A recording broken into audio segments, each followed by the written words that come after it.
Je me trouve donc devant la porte de l'hémicycle que nous venons de quitter, nous les députés de la NUPES, puisque Elisabeth Borne a décidé de déclencher le 49.3. Alors, c'est pas une surprise, on savait très bien que ça allait arriver, on savait très bien que ce serait cet après-midi.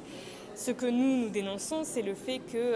finalement ce 49.3 vient comme un aveu de faiblesse, puisque nous avions fait passer toute une série d'amendements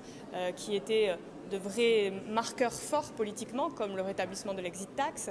comme la taxe sur les superdividendes qui venait du camp même de la Macronie, puisque c'est un député du MoDem qui l'avait proposé. Et tout ça, c'était de belles victoires que nous avions arrachées. Et c'est précisément parce que nous avons arraché ces victoires-là que le gouvernement, mis en faiblesse, mis en minorité, a dû déclencher le 49.3. Alors vous voyez, ce qui se passe directement, c'est que les portes de l'hémicycle sont fermées, il n'y a plus séance, tout est suspendu.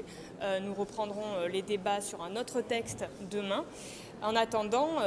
il est clair que nous avons voulu marquer fortement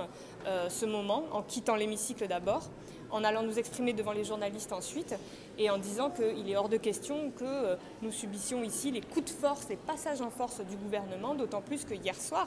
il faut savoir qu'en fin de soirée,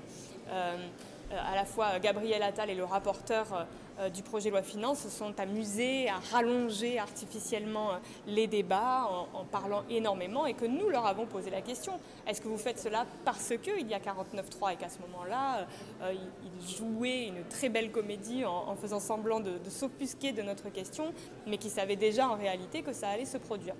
Donc nous sommes à ce moment politique-là,